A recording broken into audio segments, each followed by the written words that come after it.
All right, partners, we're back with another Wisdom Wednesday, and today we are focusing on why the process over outcome approach is so important. Also, why focusing on the outcome of the end goal actually decreases your chances of success. And we'll talk about when athletes, or anybody really, they're not seeing the results that they expect. Sometimes, they could get down on themselves. They feel like they're not accomplishing anything. They feel like they're failing, and why focusing on the process over outcome will keep you going, keep you motivated. So sit tight. We'll be right back.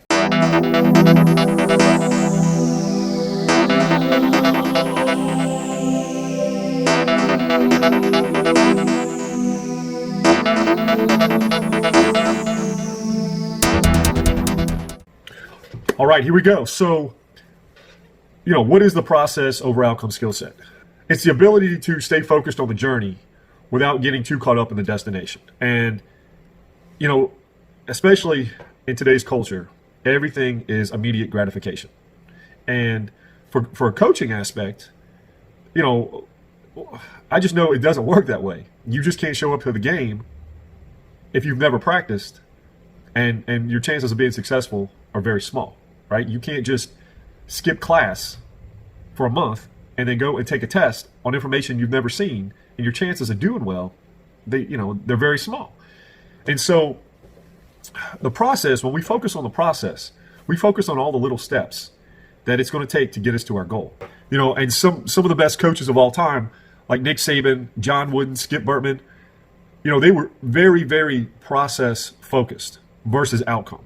We're going to show up and we're going to do this drill correctly. And then we're going to go here and, we're going to take care of your nutrition stuff, and you're going to eat correctly.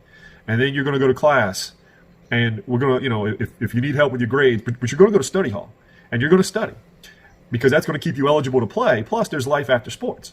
So you're going to need, you're going to need those skills. You're going to need to eat healthy so your body can perform in the weight room and practice. You're going to go to workouts because that's part of the process.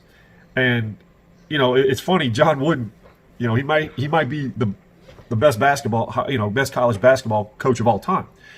And he was so focused on the process. The first day of practice, players would come in and he would teach the players how to put on their shoes correctly, right? And this is the best players in the country at the time. He didn't want his players to get blisters in practice, and then that would prevent them from practicing, and that would prevent them from getting better, and that would prevent them from being successful on the court with wins. So, the players would come in the first day of practice, and he would show them the correct way to put shoes on. And it seems like, a small thing, but the ramifications of not doing it the right way could lead to, bigger things. Great coaches understand that there's a process, and you have to follow the process. The process can be, can be boring. It can be unmotivating, because it's like, you want the big things. You want the ring. You want the D1 scholarship. You want the 4.0. You want the job. You want the big stuff, right? But they just don't happen right away. And if they did happen right away, and there wasn't a process, it wouldn't be that big of a deal. Everybody could achieve it, okay? And the process really, the people that are able to stick with it are the ones that achieve greatness, okay? And if the ultimate end goal was very easy to achieve and everybody could do it, there would be no separation. And the things that you're trying to achieve, the great things, wouldn't be looked at as great because anybody could do it, right? So the process is really, it eliminates the people who are not committed. It's really important that once you immerse yourself in the process and then you achieve that goal, you understand how valuable it is. You understand how sacred that is, because you know what you went through, okay? And I don't know how many of you have watched The Last Dance with Michael Jordan, but, winning the 6 championships, Michael Jordan just didn't show up day one and win those rings, right? There was a very, very difficult process. He got there and Chicago was garbage. There were other teams that they had to get through, and it didn't happen the first time. And the team had to build. It wasn't just him. They had to get Scotty, and they had to get all these other players, and they had to work hard in practice.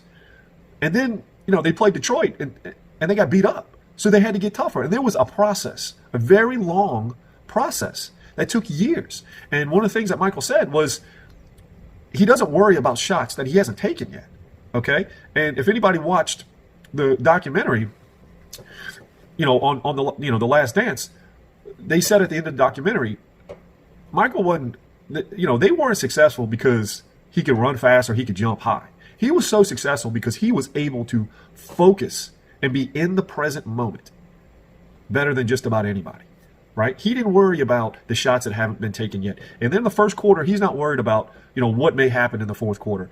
He's focused on the present moment, okay? And I think that's so important when you're focused on the little wins every day. And that's part of the process. You have to make good choices every single day, and you have to be focused on the process. And when you are focused on the process, your chances of being successful at your end goal, they go up dramatically. And the ones who are really committed to saying, I'm not motivated today, but I understand this is what I'm going to focus on. This task is what I'm going to focus on right now, right? And then the next task comes up, and you say, okay, I'm going to be 100% focused on this task right that I'm doing right now. If I'm in the weight room, I'm 100% focused on lifting the weights the right way, form, putting out the right amount of effort that you need to get you where you want to go. Then you leave the gym, right? Then you're focused on your nutrition. This is what I need to do to have proper recovery. And so all these little parts of the process is what is going to bring you success at your end goal. If you go back and you talk to a lot of the most successful coaches and a lot of the most successful athletes, they will tell you it's a grind, man. It's a grind, and it takes commitment, and it takes want to when you don't want to, and you have to have a process set up. And having routines and having habits makes that process easier. When you're building routines and you're building good habits and you're scheduling your time, it takes a little bit more of a guesswork out of it. One of the strategies that we use to stay, to keep athletes focused on the process is the daily checklist for success. And, and we use this when there's athletes that are just focused. You hear them talk, and a lot of times, they don't talk about, hey, I need to do this to make sure I can do this, to make sure I can do this. All they talk about is winning championships and going D1, and they're just focused on the big picture stuff, right? And so we try to implement this to let them get accustomed to, hey, this is how we're going to do that. We have to have a daily process, right? We do want to accomplish all that stuff if that's what your end goal is, but we have to make sure that something doesn't get us off track to getting there. If all you're focused on the 20%, the end goal, the 80%, there's a lot of room to get you off track and to steer you wrong and to diverge you from the things that you need to do to get there. Okay, so the daily checklist for success, we write down, or we have the athlete write down, and it's a couple of 3 or 4 main things that we know and they know that they have to get done every day as part of the process that's going to make us successful. And so some of the examples, we have them write down: eat 3 meals and 1 snack at predetermined times, right? So breakfast is at 7 a.m., lunch is at 12, pre-workout snacks at 4, and then you have dinner or supper, as some people call it, at 7 p.m. And when you have those things listed, just make sure you do it and check it off. Complete your workout at a predetermined time. So, you have your pre-workout meal at 4. You're going to your workouts at 5. You made your workout. You check it off. Then you may have a bedtime routine. Your bedtime routine could be you plan your meals and your snacks for the next day, and you do any prep that you may need the next day. And then you reflect a little bit and you write down 3 things you did well today and 1 thing you can improve on tomorrow. So let's say, you did your prep, your meal prep, everything for the next day. You wrote down 3 things. Hey, I did this well today. I ate a great breakfast. I had my pre-workout snack. I killed it in my workout. But then around lunchtime, I was on the phone and I was playing around and I was doing something and I didn't eat. So you didn't eat lunch. So that could be something that you improve on for tomorrow. I'll let you eat lunch. You write down the 3 things you did well today and something you can improve on tomorrow. Just that little thing right there really makes a big difference. And if you don't know where to start with this whole focus on process over outcome, just do that part. Write down 3 things you did today well and 1 thing you can improve tomorrow. And that way you understand that you're starting to build momentum toward being successful in the process, because that brings your focus back to the process versus the outcome. All right. If you got any questions, let me know. If you have a routine, make a comment down below, some habits that have made you successful. And I hope everybody's doing well. Thanks for watching. Talk to you later.